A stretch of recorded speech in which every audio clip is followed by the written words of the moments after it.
मैं माननीय प्रधानमंत्री जी का आभार प्रकट करता हूं जिन्होंने बोलने का अवसर भी दिया। और आज हम गर्व के साथ कह सकते हैं मोदी है तो मुमकिन है। और ये मुमकिन करके दिखाया, इसका सबसे बड़ा सबूत ये बजट है, क्योंकि ये सिर्फ एक वार्षिक बजट नहीं, ये विकसित भारत का रोड मैप है और संकल्प से सिद्धि तक ले जाने का रास्ता है। लेकिन माननीय सभापति जी, जैसे ही हम लोग विकसित भारत की बात करते हैं, विपक्ष के पेट में मरोड़ पड़ने शुरू हो जाते हैं। और यही नहीं, ये दर्द थोड़ा इससे भी ज्यादा दिखेगा। जावेद साहब सुनिए, पिछले कल ही नतीजे आए हैं, सुनिए। और दिल्ली के चुनाव के नतीजों ने बताया कि दिल्ली वालों ने आपदा मुक्त दिल्ली कर दी है। और ये कह दिया कि केवल नारा नहीं है, दिल्ली के दिल में मोदी है, ये करके दिखाया है। और दिल्ली वालों ने आपदा की लूट की खुली छूट, जो लूट और भ्रष्टाचार चारों ओर फैला था, आज उनको बाहर का रास्ता दिखाया है। दिल्ली में कमल का फूल खिलाया है। महान जनता ने, दिल्ली की महान जनता ने 10 साल के कुशासन और प्रदूषण को बाहर का रास्ता दिखाया। दिल्ली की जनता ने मोदी जी के विकास का मार्ग चुना है। आज मैं ये कह सकता हूं, आज अंधेरा छटा है, आपदा का बादल फटा है, दिल्ली के सौभाग्य का सूर्योदय हुआ है, क्योंकि दिल्ली में कमल खिला है, दिल्ली में कमल खिला है। यही नहीं, हमारे बड़े बुजुर्ग कहते हैं कि जब माता लक्ष्मी आपके ललाट पर आपका तिलक करने आए तो मुंह धोने ना चले जाएं, फटाफट अपना तिलक कराएं। और इसी तरह का अवसर किसी को गंवाना नहीं चाहिए। ऐसा ही मोदी सरकार ने अवसर दिया, जहां मां लक्ष्मी आप सबके द्वार आई है। 12 लाख तक कोई टैक्स नहीं लगेगा, इनकम टैक्स नहीं लगेगा, जो आज तक संभव नहीं हुआ। इसलिए तो कहते हैं मोदी है तो मुमकिन है, क्योंकि 12 लाख तक जीरो टैक्स कर दिया है। और मैं विपक्ष के मित्रों से कहना चाहता हूं, अब तो थोड़ा चेहरे पे मुस्कुराहट लाइए, पूरा देश खुश है भाई, आपको भी टैक्स नहीं देना पड़ेगा। मैं आगे बताऊंगा इंदिरा जी के समय क्या क्या होता था। आज भारत के 4 ग्रोथ इंजन तय हुए हैं, एग्रीकल्चर हो, एमएसएमई हो, इन्वेस्टमेंट हो या एक्सपोर्ट हो।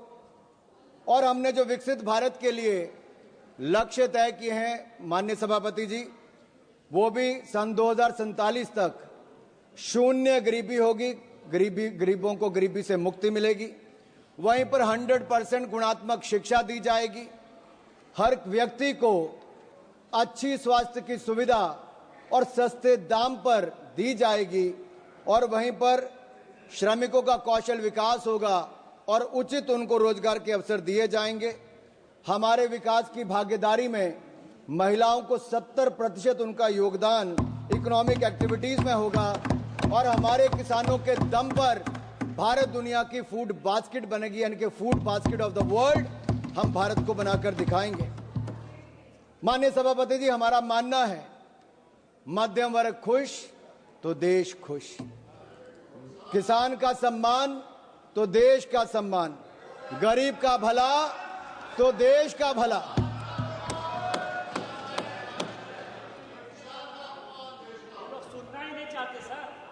सभापति जी, अगर मैंने देश के सम्मान की बात की, गरीब के कल्याण की बात की, मध्यम वर्ग के खुशी की बात की, तो इनको दर्द क्यों हुआ है?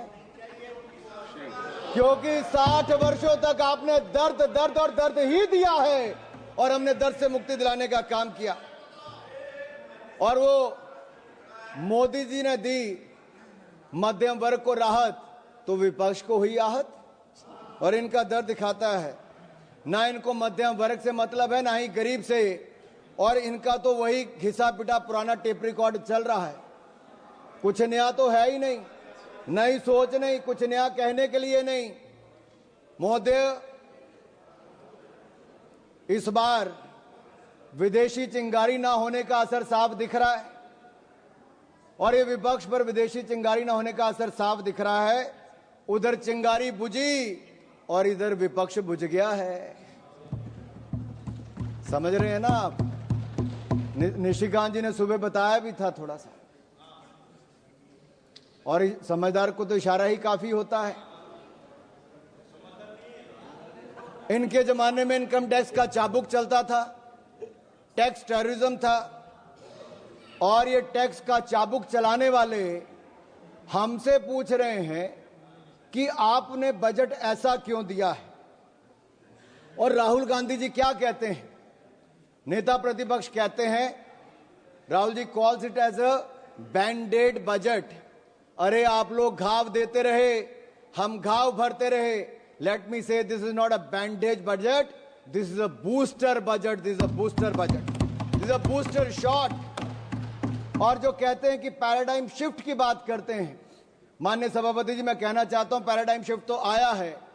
यूपीए के समय स्कैम भारत था, आपके समय 2G स्कैम हो, कॉमनवेल्थ गेम्स स्कैम हो, अंतरिक्ष देवास स्कैम हो, कोल स्कैम हो, अगस्ता वेस्टलैंड स्कैम हो, स्कैम पर स्कैम था। और ये स्कैम भारत से आज सक्षम भारत की ओर कोई लेकर आया है तो नरेंद्र मोदी जी लेकर आए हैं। आज हम बात करते हैं एस्पिरेशनल इंडिया की, स्टार्टअप इंडिया की, विकसित इंडिया की, खेलो इंडिया की। अभी दयानिधि मारन जी खेलो इंडिया की बात कर रहे थे। वो अपने राज्य के खेल मंत्री की बात तो की, ये नहीं बताया कि मोदी जी ने खेलो इंडिया दिया था और तमिलनाडु में कराने का निर्णय हमने लिया था। उस समय मैं ही खेल मंत्री था, मोदी जी ने लिया था। And let me say this to each and everyone, aspirational India will not sit until we make India विकसित। और ये विकसित भारत हम बनाकर रहेंगे। हमारी एक नहीं अनेक योजनाएं उसी दिशा में है। कांग्रेस के समय जब बजट था तो एक फैमिली के वेलफेयर के लिए था। आज मोदी सरकार का बजट नेशनल वेलफेयर के लिए, नेशनल वेलफेयर के लिए। इनके लिए परिवार प्राथमिकता थी, हमारे लिए देश प्राथमिकता है। और इसीलिए आज लगातार हम लोग आगे बढ़ रहे हैं। मुझे पता है आप लोग मिडिल क्लास के नाम पे, आपके चेहरे पे दर्द क्यों दिखा। ये दर्द जो झलका है ना साहब इनका, इनके लिए मिडिल क्लास के वर्ग, टैक्स पेयर, इनकी तिजोरी भरने वाला था। टैक्स तो मिडिल क्लास देता था, घोटालों में कांग्रेसी पैसा खा जाते थे, एक के बाद दूसरा स्कैम करके दिखाते थे। इन लोगों के लिए मिडिल क्लास इनकी तिजोरी भरने वाला है। हमारे लिए मोदी जी के लिए मिडिल क्लास ग्रोथ पार्टनर है, देश के विकास का भागीदार है। इनके समय टैक्स टेररिज्म था, टैक्स कलेक्शन, उस पर प्रेशर बनाया जाता था। हमारे समय टैक्स में राहत दी जाती है और साथ ही साथ टैक्स कलेक्शन बढ़ाकर भी दिया जाता है। One nation one tax, GST लाने का किसी में दम था तो प्रधानमंत्री नरेंद्र मोदी जी लेकर आए। आज रिकॉर्ड जीएसटी कलेक्शन है साहब, 1,75,000 करोड़ रुपया औसतन हर महीने का टैक्स कलेक्शन है। उसका सबसे बड़ा लाभ राज्य की सरकारों को मिल रहा है। और ये बजट केवल जीडीपी का आंकड़ा नहीं, या मैं कहूं जीडीपी का नहीं, जो ग्रॉस डोमेस्टिक प्रोडक्ट आप कहते हैं वो नहीं, ये जीडीपी हमारे लिए है गरीब, देशभक्ति और प्रगति। जीडीपी गरीब, देशभक्ति और प्रगति इनके लिए है। मिडिल क्लास का पैसा अब कांग्रेस के खाते भरने के लिए नहीं, मिडिल क्लास के अपने खाते में जाएगा।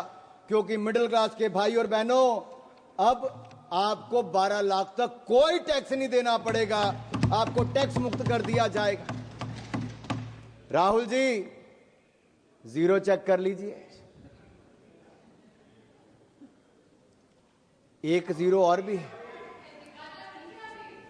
अच्छा सुप्रिया जी नहीं दिखाता, चलो सुप्रिया जी ने कहा मैं नहीं दिखाता। ये कांग्रेस की सीटों की बात नहीं है, मैंने छोड़ दिया सुप्रिया जी। सुप्रिया जी वो रेफरेंस सुप्रिया जी, अगर आपको लगता है कि हमने मध्यम वर्ग के लिए 0% टैक्स किया है 12 लाख तक, अगर आपको लगता है दर्द हुआ है, आपको इससे खुशी नहीं है, तो आपकी खुशी से ज्यादा हमें देश के करोड़ों मध्य वर्ग के चेहरे पे खुशी दिखती है, क्योंकि ये देश के विकास में एक बड़ा योगदान देने वाली। ये जीरो गिनने की बात आप उनको मत एड्रेस करिए, आप इधर माननीय सभापति जी, ये जीरो चेक करने की बात मैंने राहुल गांधी जी से की और वो आपने रेफरेंस दिया है और मैंने रेफरेंस दिया है और मैं आप सबके सामने पूछ माननीय सभापति जी, सन 2014 के लोकसभा चुनाव दिल्ली की जनता ने कांग्रेस को कितनी सीटें दी? 2015 के विधानसभा में कांग्रेस को कितनी सीटें दी? 2019 के लोकसभा में कितनी सीटें दी? 2020 के विधानसभा में कितनी सीटें दी? 2024 के लोकसभा में कितनी सीटें दी? 2025 के विधानसभा में कितनी सीटें दी? अगर ये जीरो का रिकॉर्ड बनाने का काम किसी ने किया है तो राहुल जी के नेतृत्व में कांग्रेस पार्टी ने किया है। आप नहीं, nothing will go on record, nothing will go on record. Sir, ये दिल्ली वालों ने तो कांग्रेस को बड़ा जीरो दे दिया, अब बंगाल में भी तृणमूल का जीरो होने वाला है। Kindly address to the chair, nothing will go on the record except Anurag Thakur ji. Please you address. Sir, मैं मध्य वर्ग पर टैक्स की बात कर रहा था। सर,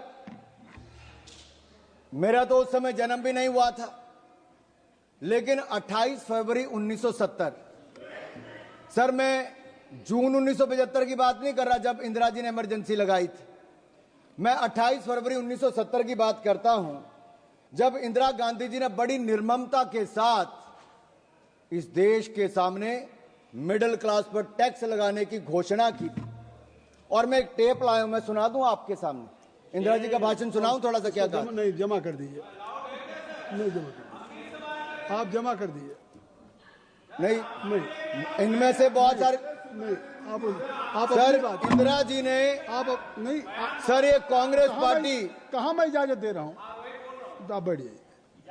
सर, कांग्रेस चाहती है कि इंदिरा जी की टेप ना चले, नियम कहता है कि ना चले, लेकिन मैं आंकड़ा जरूर बताना चाहता हूं कि कैसे इंदिरा जी ने एक और तो इमरजेंसी लगाकर काला अध्याय दिया, लेकिन दूसरा 28 फरवरी 1970 को सरकार के टैक्स स्ट्रक्चर को देख लीजिए, जहां पर कमाई करने वाले जिनको दिन रात मेहनत करते थे उनको डायरेक्ट टैक्स 97.5% लगा दिया गया था, 97.5% टैक्स लगा दिया था।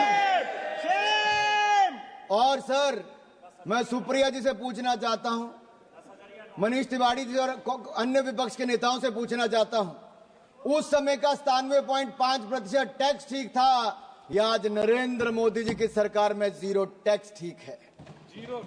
उस समय 5000 के बाद इतना टैक्स लग जाता था।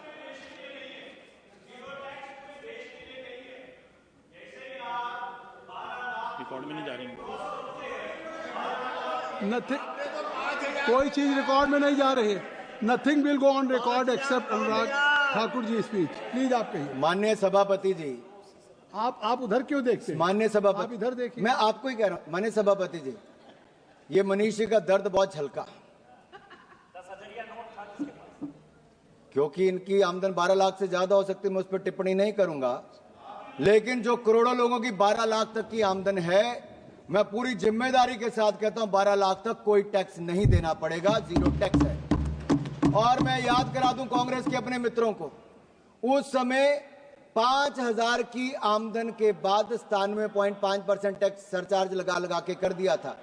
और काला धन अगर किसी के कारण इकट्ठा हुआ, भाई निशिकांत दुबे जी को याद होगा, प्रणब मुखर्जी ने जो अपना व्हाइट पेपर दिया था, उस सब में कहा गया था कि काला धन के पीछे कारण क्या है, तो उस समय की कांग्रेस की नीतियां थी जो काला धन करने के लिए काम करना पड़ता था। यही दिया था कि नहीं दिया? अगर ये सब इनके समय हो, सर हम तो देश के लोगों को ईमानदारी से टैक्स देने की बात कर रहे हैं और देश के टैक्स पेयर का धन्यवाद करते हैं, वो ईमानदारी से टैक्स दे रहे हैं, तो आज जाकर जनता को पक्का मकान भी मिल रहा है, शौचालय भी मिल रहा है, पानी भी मिल रहा है, अनाज भी मिल रहा है। ये मिल रहा है क्योंकि एक ईमानदार सरकार नरेंद्र मोदी जी के नेतृत्व में चल रही है। ये मिडिल क्लास के खाते में सेंधमारी करते थे। सर लीडर ऑफ ऑपोजिशन है नहीं, शायद वो आलोपित हो गए हैं, मैं इस पे नहीं कहूंगा। सर वो बार बार सर बैठे बैठे मत टिप्पणी करिए जावेद साहब।